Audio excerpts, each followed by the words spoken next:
Y estamos en la lección número 7 titulada La Iglesia, una comunidad de discípulos. Hermano, no habrá una iglesia más gloriosa y grande que aquella que cada miembro se haga un discípulo.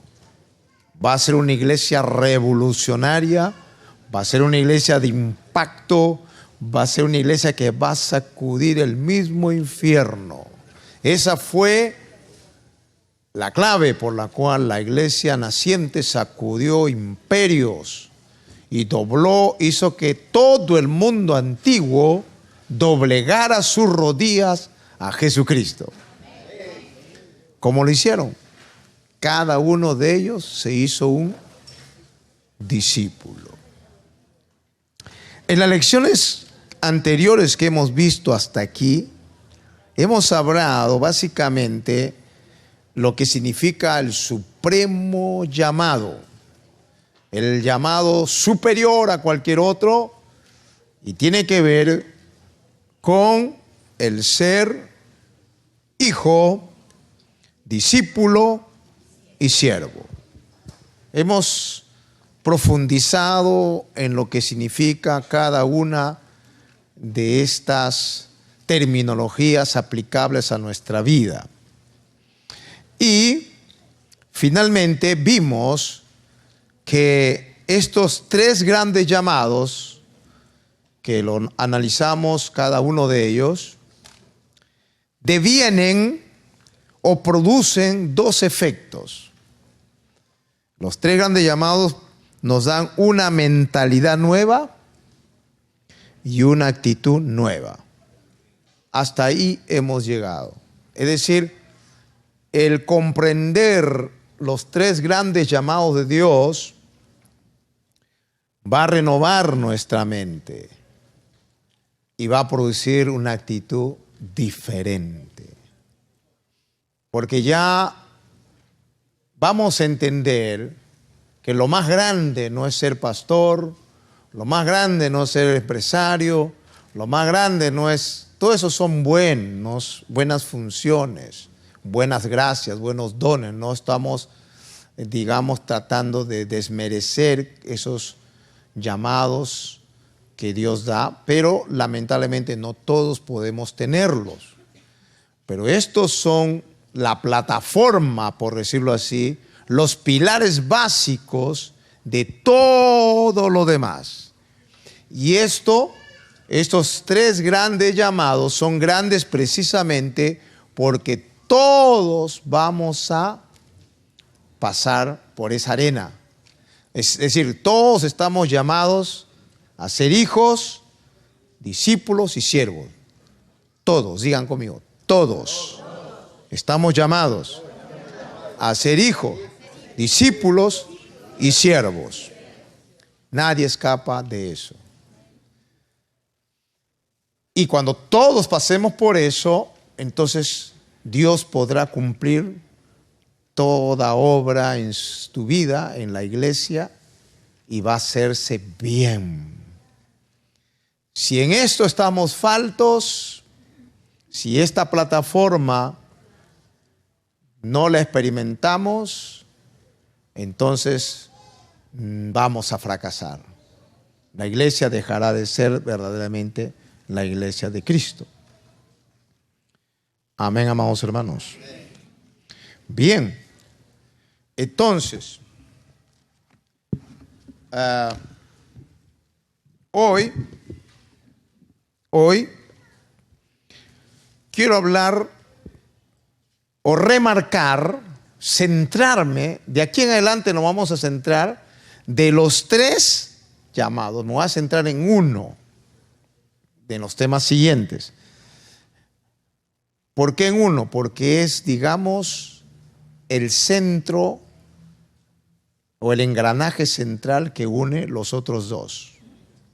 Estoy hablando de ser discípulo. Como usted ve en las flechas, el ser hijo tiene que emigrar a ser discípulo. ¿Para qué? Porque si me quedo como hijo, pero no migro a ser discípulo, entonces la vida de hijo no se va a expresar. Pero cuando yo soy hijo y migro a ser discípulo, mi identidad de hijo se da a conocer. Eso es lo que dice Juan. Ahora somos hijos, pero todavía no se ha dado a conocer lo que hemos de ser. Entonces no es solo ser hijo, sino dar a conocer mi identidad de hijo.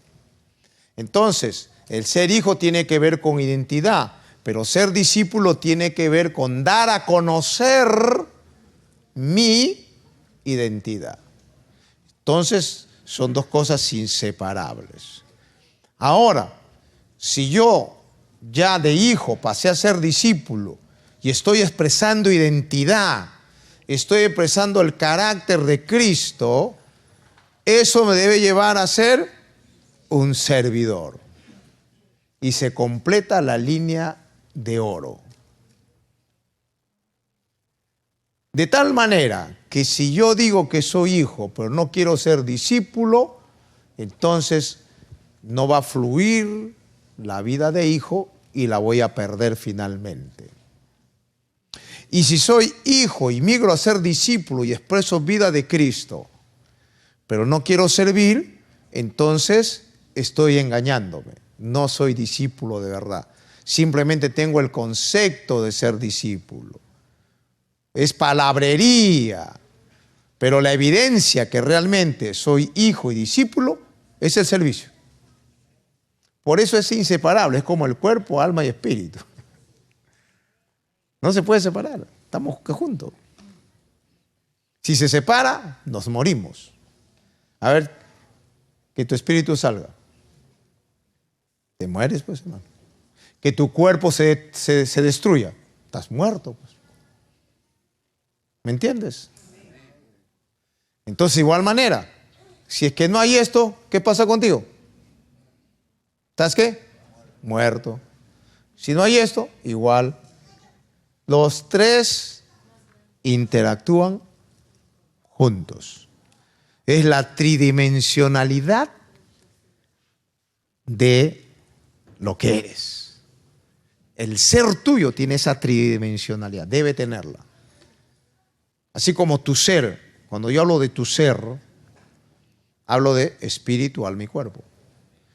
Y cuando hablo de ser cristiano, de ser creyente, hablo de ser hijo, discípulo y siervo. ¿Me están entendiendo, hermano? Entonces, eso quiero remarcar que quede claro. Entonces, pero vamos a centrarnos en el de ser discípulo. ¿Por qué? Porque el ser discípulo es el centro de todo, pues. El ser discípulo me hace expresar lo que el carácter de un hijo. Y el ser discípulo me hace ser siervo. Así que esta es la médula central del asunto. ¿Ya? Y por eso este título de esta lección se llama La Iglesia, una comunidad de discípulos. Cristo en Juan capítulo 8, versos 31 y 32 dice algo muy tremendo. Dijo entonces Jesús a los judíos que habían creído en él: si vosotros permaneciereis en mi palabra, seréis verdaderamente mis discípulos y conoceréis la verdad y la verdad os hará libres. ¿A quién se dirigió? A unos judíos. ¿Ellos qué eran? ¿Qué eran ellos? No eran. ¿Qué eran? Ahí lo dice. Vamos a repetir de nuevo.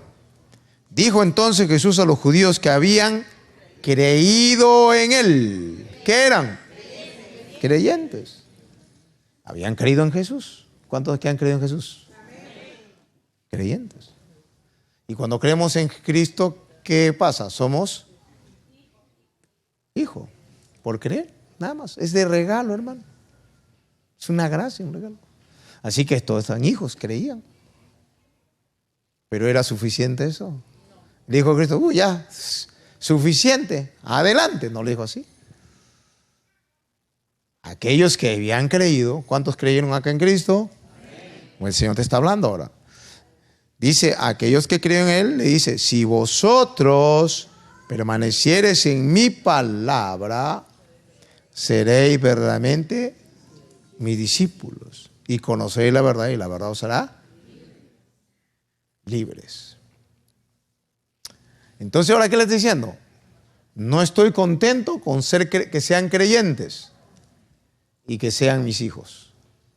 Yo quiero que migren a ser discípulos para que conozcan la verdad y la verdad os hará libres. Pero dice antes de decir conozcan la verdad, dice, si permanecieres en... Quiere decir que el creyente cree la palabra, pero el discípulo permanece en ella. Esa es la diferencia, ¿no? El creyente se la pasa creyendo. El discípulo se la pasa haciendo. Y algunos solo creen. Yo creo, yo declaro, como algunos me ponen así, ¿no? Dicen así, yo declaro que tu hogar será bendito, tu familia. Y yo le puse ahí, hermanito, no solo hay que declarar, hay que vivir para que la familia sea bendecida. Porque te puedes pasar la vida declarando, pero si no haces nada, es pura palabrería y hasta hechicería. Algunos creen que porque declaran, las cosas suceden como magia. No, hijo, hay que creer, declarar. No estoy diciendo que declarar se llama, declara todo lo que quieras. Cristo es mi Señor, mi hogar es bendito, todo. Pero más que declara, comienza a hacer las cosas. Porque si la pasas declarando y no haces nada, eres un charlatán. Entonces, amados, los que creen se la pasan creyendo, hasta declarando. Pero al punto que llegas a ser discípulo, ya vas a hacer lo que has creído. Vas a hacer lo que declaras. Están silenciosas esas clases. Nadie dice, ¿están aquí? Ya. ¿Ya? Y cuando ya eres discípulo, vas a servir. Sirve, hermano. Ándate a la obra, evangeliza. Te enviamos de pastor, todo. Pero hasta el punto que seas discípulo. Si no, Dios no quiere que funcione así la iglesia. Pastor, ¿cuándo me vi a la obra? Cuando seas discípulo. Ay, estoy pastor, ya me estoy ahuesando tanto tiempo. Hasta que seas discípulo, seguirás ahuesándote ahí. Aprende a ser discípulo. No, es que si ya seguí todo el adiestramiento, los cursos, los libros. No te pregunto cuánto sabes. Te pregunto cuánto eres. ¿Cuánto tienes de vida? ¿Cuánto estás viviendo? ¿Cómo está tu diezmo? Ay, no me toque eso, pastor, por favor. Ya comienzan los problemas, pastor. No me toque ese tema. Entonces, ¿qué pastor vas a hacer tú? ¿Qué vas a enseñar?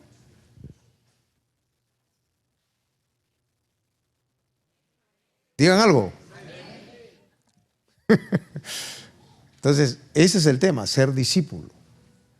Si eres discípulo, tremendo. Yes, a este sí. Funciona. Dios lo respalda. Y ahí la tierra es bendita. Y ahí somos sal de la tierra, luz de este mundo. Amén, mis amados hermanos. Ser discípulo es la consigna dada por Jesucristo. Y digamos que el fuerte, la médula de un discípulo tiene una palabra que a muchos no les gusta, pero es clave. La médula del asunto de un discípulo, ¿sabe cuál es? El discípulo tiene una característica. obediencia.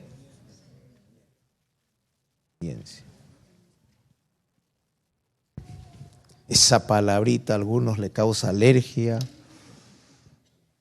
otros les duele la cabeza cuando escuchan esa palabra, obediencia. Esa es la palabra. Miren, vamos a ver la característica que... Vaya usted a Mateo 28, 19 al 20, dice.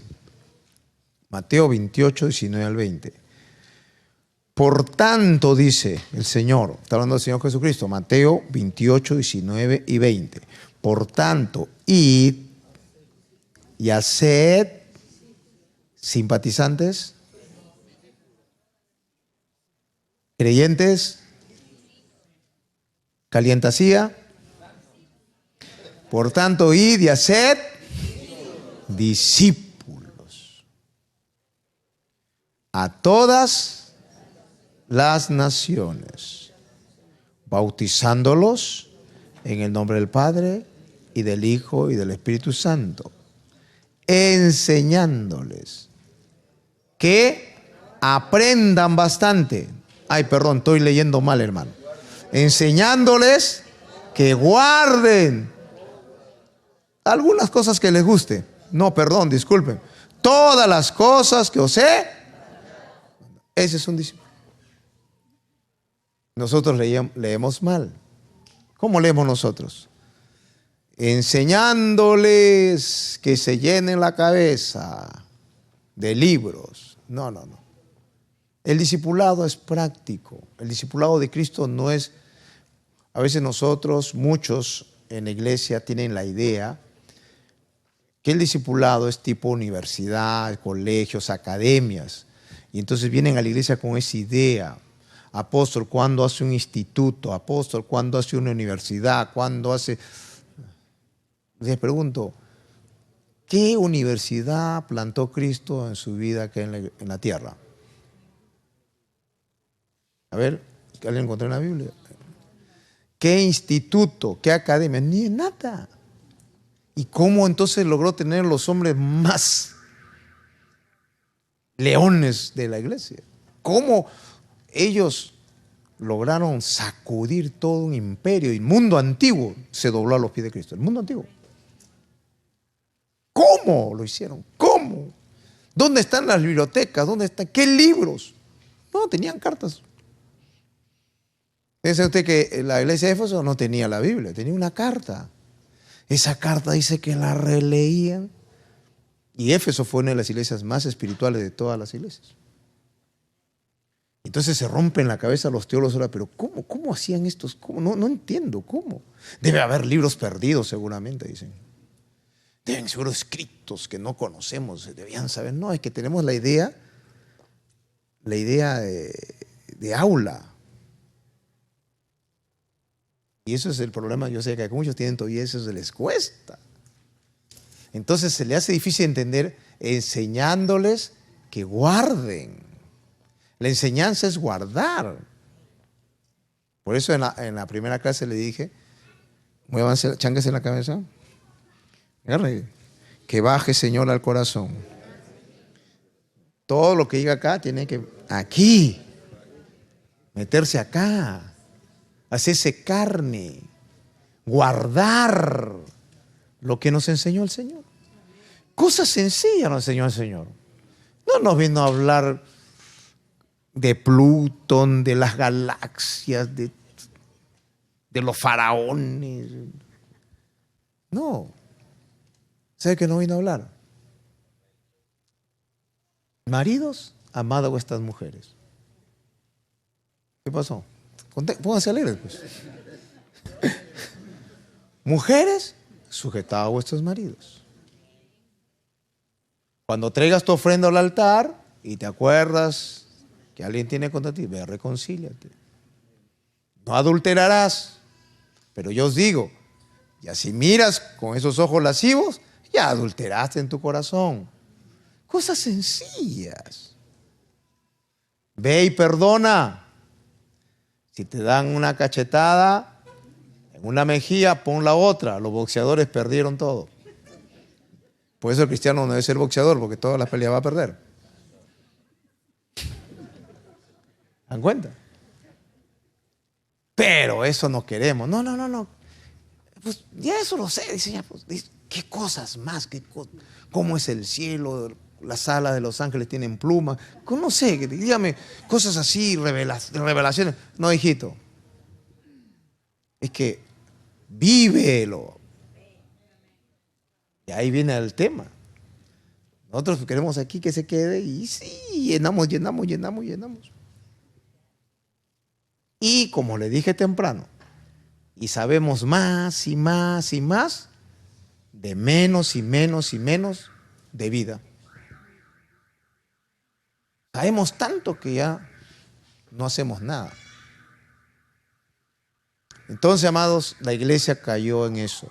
Pero ahora Dios nos está hablando y nos está dando una grande responsabilidad. Es hora de ser discípulos que reflejemos la vida, seamos modelo a los demás. El discípulo modela. ¿Modela a quién? A Cristo. Y olvídate, dama, de que, ay, yo quiero ser modelo como la Miss Mundo. Olvídate de eso. ¿Modela a quién? Amén. Varones, modela a. Uy, vemos uno que anda con los pelos así, ya estamos nosotros con el pelo así. Queremos ser como el mundo. Ya anda uno rotoso andamos. Olvídate de eso. Modela a Cristo. Amén, hermanos. Entonces, dice, enseñándoles ¿qué? Que guarda. Entonces, un discípulo es aquel que guarda lo que aprende. Guarda lo que aprende. Vive lo que aprende. Pueden decir amén, hermanos. Bien. En Mateo 28, 19 que hemos leído, quiero remarcar algo. Dice, por tanto, id y haced discípulos. El discipulado, hermano, no es una sugerencia, no es opcional. ¿Qué está haciendo Cristo? Está mandando. Digan, es un mandamiento de Jesús. ¿Y qué se hace con el mandamiento? ¿Se obedece o se desecha? Cristo dijo, por tanto, id y si quieren, a los que les guste, hagan discípulos. Los demás reciban igual, llenen la iglesia. ¿Así dijo el Señor? No. Por tanto, id y haced discípulos. Punto, se acabó. Es un mandato. ¿Y el mandato qué se hace? Solo se obedece o se desobedece y listo. Y no eres lo que Dios dice que seas. Pero los mandatos del Señor hay que queda una alternativa al mandato de Dios. ¿Cuál es? Obedecerle. No hay más, hermano. El problema de la iglesia histórica y contemporánea es que el discipulado ha sido dejado al olvido. Y ahí fue el fracaso, hermano. Y al dejarse al olvido, la iglesia se convirtió en una comunidad de simpatizantes, una organización denominacional, y se comenzó a parecer solamente a grupos religiosos costumbristas. Y en el peor de los casos, la iglesia se convirtió como un club social. Un lugar donde el cual el pastor es el hombre orquesta, es el que hace todo. Y la gente dice, nosotros estamos aquí en la iglesia simplemente para recibir del pastor, tener una buena silla donde sentarnos, que nos pongan aire acondicionado y que el mensaje sea muy bueno. Y si no es bueno, cambiemos al pastor, tragamos otro que vaya a universidad. Y por favor, no nos incomode ese pastor, porque él para eso recibe los diezmos. ahí que ayune, ahí que ore, ahí que visite a los enfermos, ahí que vaya a evangelizar, y para eso se le paga, que vaya al hospital. Déjenos a nosotros tranquilos. Le pregunto, ¿eso es iglesia? Sí, será cualquier cosa, Señor. Esa, en otras palabras, es una forma antibíblica de ver la iglesia, donde hay un hombre que hace todo en el púlpito, el que hace todo el trabajo espiritual, y solamente de todo el conglomerado de la gente de esa iglesia, el 5% nomás está comprometido. Los demás no tienen compromiso. 5%. Ahí están, pastor. Son los diáconos, unos cuantos viejitos ahí. Pastor, ay, el pastor, ayúdenme, agárreme. Ay, pastor, lo agarramos. Y los demás están esperando a ir al entierro del pastor cuando se muera. Toman cafecito, lo entierra, chao, y que venga otro para matarlo también. Y así pasó la iglesia por años y años enterrando a sus pastores. Ay, el pobre pastor, Dios mío, enfermo de tanto trabajo. Te pregunto, ¿eso es la iglesia? Eso no es la iglesia. Yo le voy a mostrar cómo es la iglesia. Ahora, antes de mostrarle cómo es la iglesia, cuando se tiene ese concepto donde en la iglesia no hay discípulos, solo hay miembros, congregantes, creyentes y no discípulos, sucede lo que está pasando en muchos países del mundo y acá en el Perú, donde se dice que hay 30% o 40% de cristianos.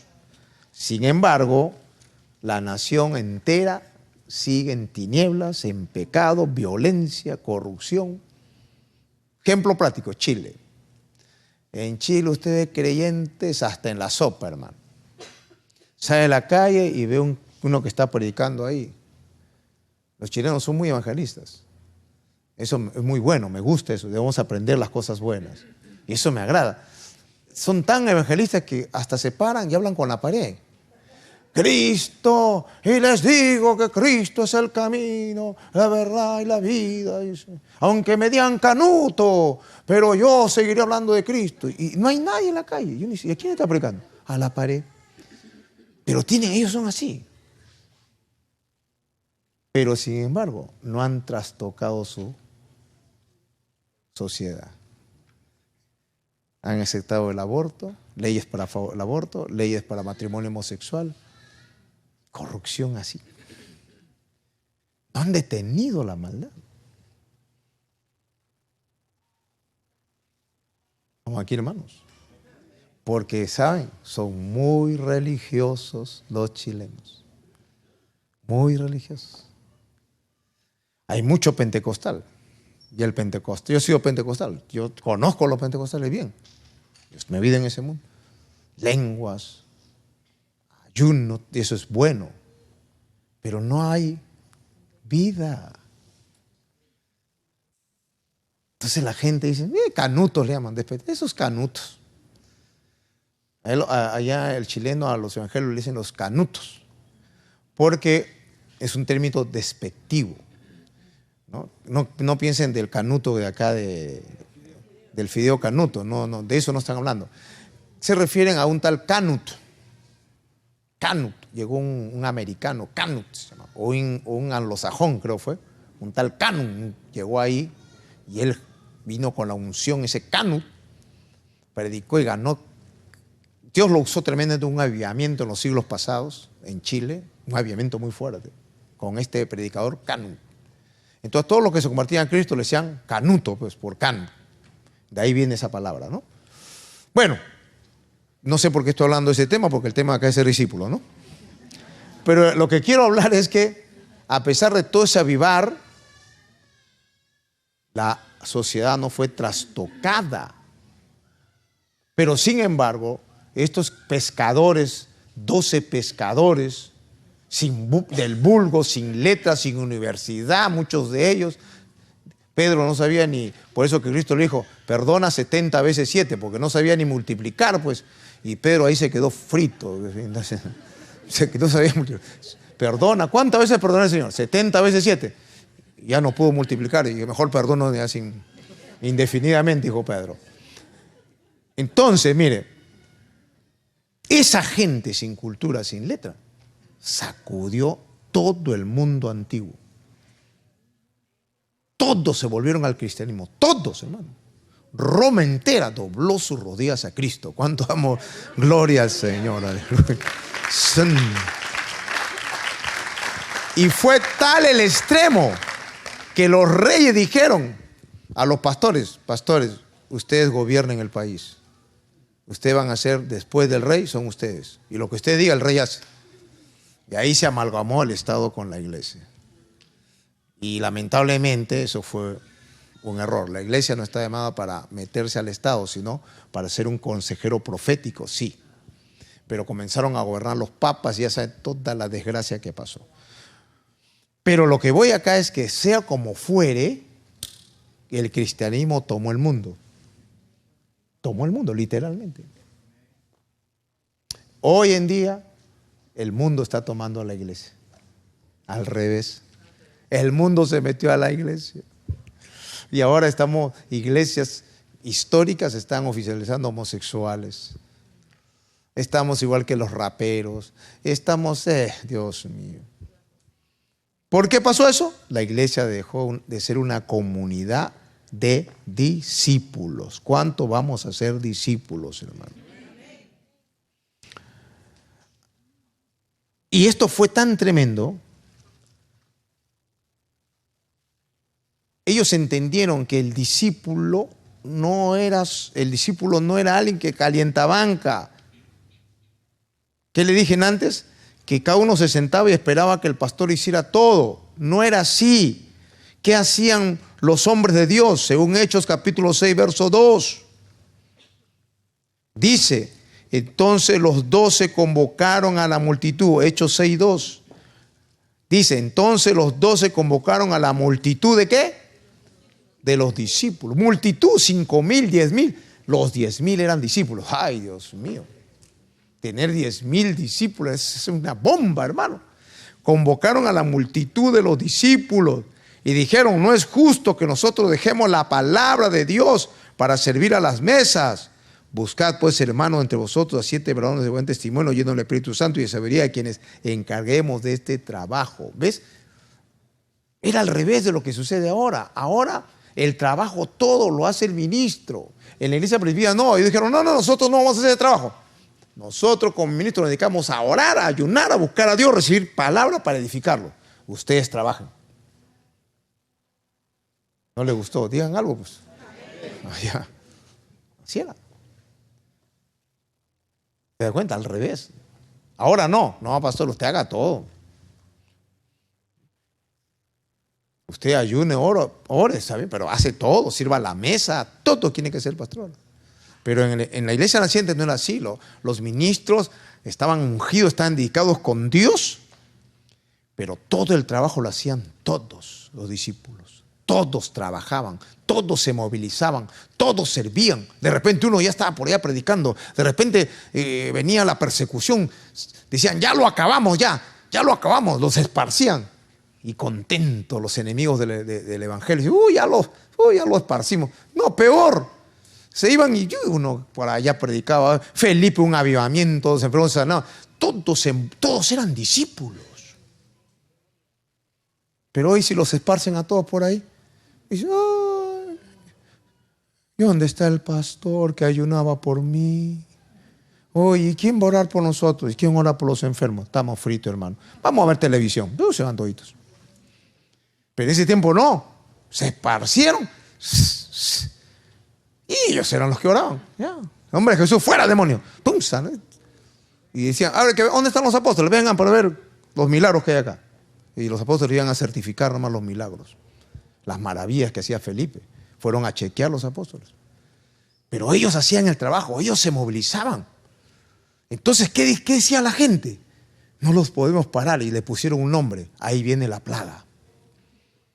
Ahí nació ese rock antiguo. Ahí viene la plaga. De ahí salió. Usted se ríe. Mire lo que dice la Biblia. Vayan ustedes a... Miren, vayan a Hechos 24:5. Mira el título que le pusieron a los cristianos en aquel tiempo. Eran tan tremendos, eran tremendos discípulos, que en Hechos 24:5, mire lo que dice: porque hemos hallado que este hombre es una plaga, ¿saben? Una plaga, promotor de sediciones entre todos los judíos, y dice por todo el mundo, y cabecilla de la secta de los nazarenos. Es una plaga ese hombre, una plaga.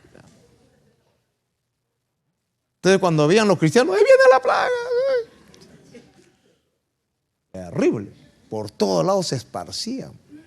Por todos lados hacían revolución. Esa es una iglesia de discípulos. Qué tremendo si ustedes fueran así. De repente por ahí uno está orando por los enfermos, el otro santo, se convirtió acá y entraron acá, que trabajan en la municipalidad, todos están hablando lengua en la municipalidad, que están aquí y convertidos. Dios mío, la plaga, se desató la plaga. Pero ¿qué hacemos nosotros? Ay, este mundo es una plaga. Vamos a encerrarnos allá en el templo, nos escondemos. Ay. No, ellos se escondían de los cristianos. Los mundanos decían, ay, viene la plaga, se corrían. Ahora los mundanos nos hacen correr a nosotros. ¡Ay! Todo está al revés, ¿no? Y ya, entonces, ¿qué decían? Hay que matarlo mejor. Matémoslo mejor porque ya no podemos con esto. Entonces los mataban. Pero los mataban y más crecía la iglesia. Ya estaban locos, ¿no? Entonces hay que convertirnos, dijeron todos. Se convirtieron todos. ¿Qué le parece? Eso es lo que dijo pues el rey, ¿no? Constantino dijo, los matamos, los perseguimos, los leones lo comen. Y más se reproducen. Ya no lo maten, ya mejor todos nos convertimos. Se entregaron de una vez. ¡A su nombre! ¡Dale gloria! El mundo estaba loco con esa gente. ¿Qué le parece, hermano? Pero ahora, ¿qué pasa? Nosotros estamos escondidos del mundo. Ay, hermano, este mundo tan malo. Son plagas. ¿Y tú qué eres? ¿Tú qué eres? Yo ando resfriado, hermano. La plaga me cogió por todos lados. No, hermano. Tú tienes que ser la plaga. Ármate ese pensamiento. Por lo menos yo, cuando estuve en la Marina, yo leí ese texto y dije, ¡ah! Y se metió adentro. Y dije, tengo que ser una plaga. Dije, Señor, ayúdame a ser una plaga, Señor. Así oraba. Quiero hacer revolución. Y verdad, y Dios, donde iba, ¡bum! Ya me conocían. Ahí está el hermano Arias. Y el comandante me decía, sáquenlo de casa, que me botaban. Mira, pues, de nuevo, ahí está la plaga. Entonces me querían dar de baja. La única solución es darle de baja a este. Pero ahí vino el terrorismo y todo el tema. Llámenlo, que le predican los terrucos, me decían. Ya. ¿Te das cuenta? Y ahí como causé conmoción ahí donde estaba. Si cada uno de ustedes causa conmoción donde está, ay, Dios mío. Ahí donde está, dile a tu hermano, causa conmoción donde estás. Pídele a Dios que seas una plaga donde estás. Conmociona. Pero ¿qué sucede con nosotros? ¿Dónde trabajas tu hermano? Yo trabajo allí en el correo. ¿Y a cuánto predicaste? No, nadie sabe que soy cristiano. No les da. Yo soy del servicio secreto, dice. Nadie sabe. Es terrible, hermano. Y así paramos la vida, hermano. Tristemente perdiendo el tiempo. Pero si fuéramos estos discípulos, entonces estos no creían en nadie, hermano. Ahí hablaban del Señor. Ahí ganaban vidas. Todos, hermano, todos. No uno, no 5, no 10. Todos los 5,000 o 10,000. Todos eran así. Entonces, hermano, ¿Qué iba a soportar el diablo? El diablo salió corriendo, se vino acá a los incas. Salió disparado de Europa y se vino acá. Y Huáscar mató a Atahualpa, pero ahí comenzó los demonios a hacer su cosa. Porque allá en Europa allá no vayamos porque esos cristianos es una plaga, allá nos botan, nos reprenden. Entonces, hermano, hagamos del Perú una plaga para Cristo. Gloria a Dios, aleluya. Mira otro pasaje, Hechos 8:4 que dice, pero los que fueron esparcidos iban por todas partes, ¿qué haciendo? Anunciando el evangelio. Hechos 8:4. ¿Quiénes anunciaban? Los apóstoles. Todos los que eran esparcidos, todos. Y así el evangelio llegó hasta África, hermano. Toda España fue ganado para Cristo. Inglaterra, todo. Una plaga, pues. Así invadieron todo ese grupito. Invadió todo. Y llegó hasta Estados Unidos. Los colonos, los pieles rojas, le agarró la plaga. Es una plaga que se expandía. Dile, hermano, esparce tu plaga, dile, vamos. Esparce tu plaga, hermano. No te quedes tú solo con la plaga. Es una plaga santa, pues una plaga de bendición. ¿Cuánto damos gloria a Dios? Aleluya.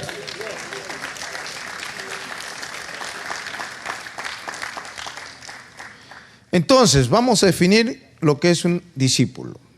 La palabra correcta es un discípulo. Según lo que leímos allí en Mateo 28:19, ¿qué dijo? Por tanto, y hacer discípulos. ¿Y cómo se hacía un discípulo según el Señor? Dice, bautizándolos en el nombre de Jesús. Entonces, en primer lugar, un discípulo es aquel bautizado en agua. ¿Y qué significa eso? Que nació de nuevo, pues se arrepintió, nació de nuevo, se bautizó. Amén. Pero segundo, añadió algo más el Señor, enseñándoles que guarden todas las cosas que os he mandado. Entonces, un discípulo, amados hermanos, es alguien que nació de nuevo, se bautizó en las aguas y hace todo lo que Jesús le manda, hace todo lo que le enseñan. En otras palabras, es un hombre que obedece y por último, sirve al Señor. Amén. Solo los discípulos entonces pueden cumplir el propósito eterno de Dios. Llegarán a la meta de ser como Cristo y van a glorificar a Dios en su vida. ¿Por qué? Porque hacen todo lo que el Señor les manda. Amén, amados hermanos. Eso es ser un discípulo. Amén.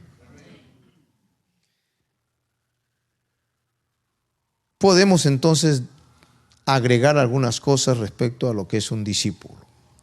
Un discípulo, en la terminología así, digamos, radicalmente hablando de lo que significa la palabra, discípulo significa aprendiz. ¿Y eso qué significa? O sea, alguien humilde que está dispuesto a ser enseñado. Amén. Ese es un discípulo, uno que aprende, un aprendiz. Si usted se la cree que se la sabe todo, no podrá ser jamás un discípulo. Si usted tiene una actitud que ¿qué me van a decir a mí? No puede, a esa persona no se le puede hacer un discípulo.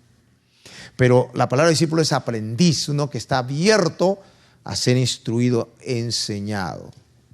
Y no solamente a ser enseñado, sino ser corregido, ser formado, ser tratado por su maestro. Es aquel que está dispuesto a aprender y obedecer. Amén. Pero también es aquel que vive, predica y difunde, da testimonio de todo lo que su maestro le ha enseñado. Y cada día quiere ser más como Jesús. Ese es, digamos, un enfoque más rico de lo que es ser un discípulo. Amén, amados hermanos.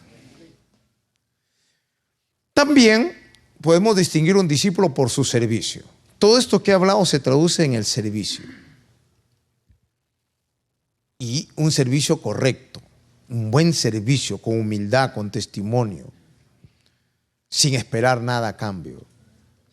Ese es un discípulo.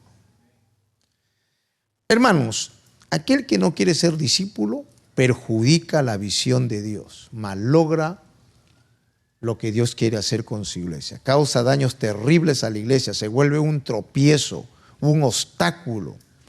Pero aquel que dice, heme aquí, Señor, quiero ser discípulo, haré lo que tú me digas, ese se convierte en un canal de bendición para la iglesia.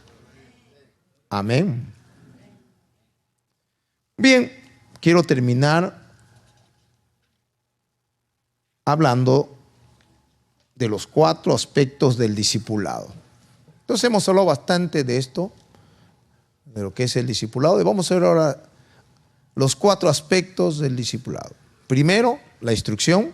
Segundo, la formación, adiestramiento y envío. Son los 4 pilares, por decirlo así, de hacer un discípulo. ¿Qué es la instrucción?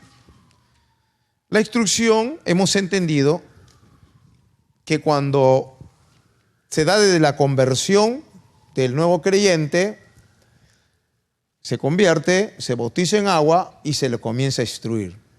Primero se le da, ya sabe, el librito este de lo que es el bautismo en agua en espíritu, para que él entienda el paso tremendo que dio.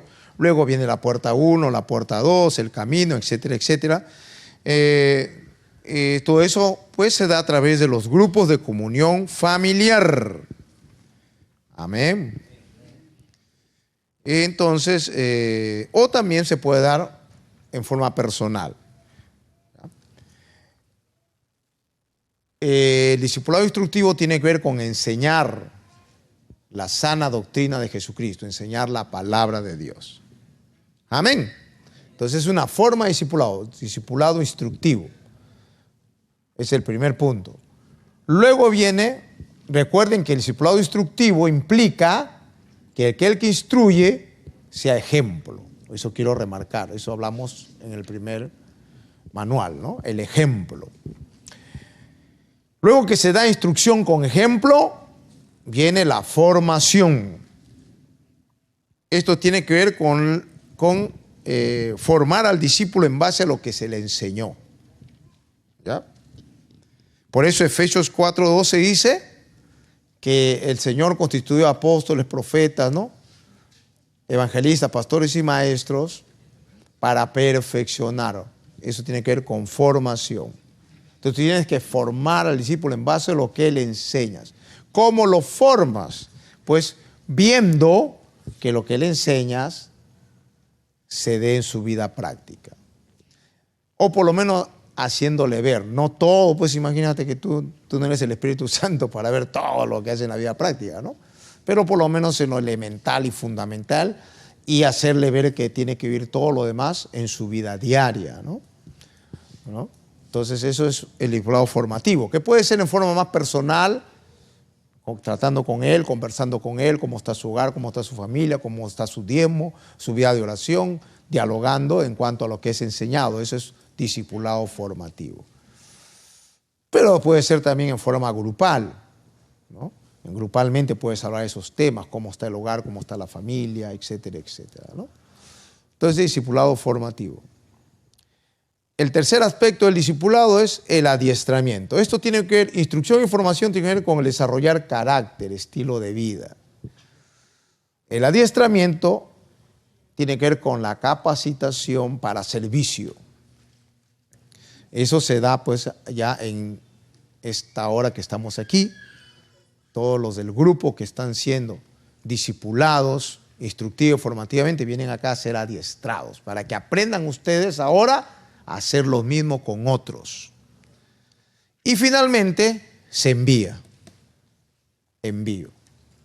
Se le va a enviar a usted como diácono, ministro de alabanza, discipulador, coordinador, etcétera, etcétera. Y si tiene ministerio, después que usted sirva De menos a más, va a ser un ministro también, un pastor, un apóstol, un profeta, lo que el don ministerial que Dios le dé. Pero todo eso tiene que ver con los aspectos del discipulado. Amén, amados hermanos. En cuanto al adiestramiento, Salmo 144:1, ¿qué dice? Salmo 144:1 dice: bendito sea Jehová mi roca, quien adiestra mis manos para la batalla y mis dedos para la guerra. En otras palabras, usted recibe instrucción, formación, pero tiene que ser adiestrado para que salga a guerrear, pues. Bien, agarra la espada, sus dedos bien firmes, y como dice el Salmo 144:1, bendito sea Jehová mi roca, quien adiestra mis manos. ¿Para qué adiestra tu mano? Para agarrar la espada, la palabra, correctamente. No para comenzar a dar espadazos a todo el mundo, sino para dar testimonio en primer lugar. Ser un modelo, un ejemplo. Entonces esa espada va a penetrar. Amén, hermanos. Y mis dedos para la guerra, dice. Y entonces vas a ser un hombre enviado para bendición y testimonio de los demás. Amén. Amado Dios, te doy gracias porque estamos entendiendo cada día lo que es ser un discípulo. Bendice a cada uno de tus hijos en este lugar y que hayamos comprendido la tremenda importancia de ser un discípulo. En el nombre de Jesús.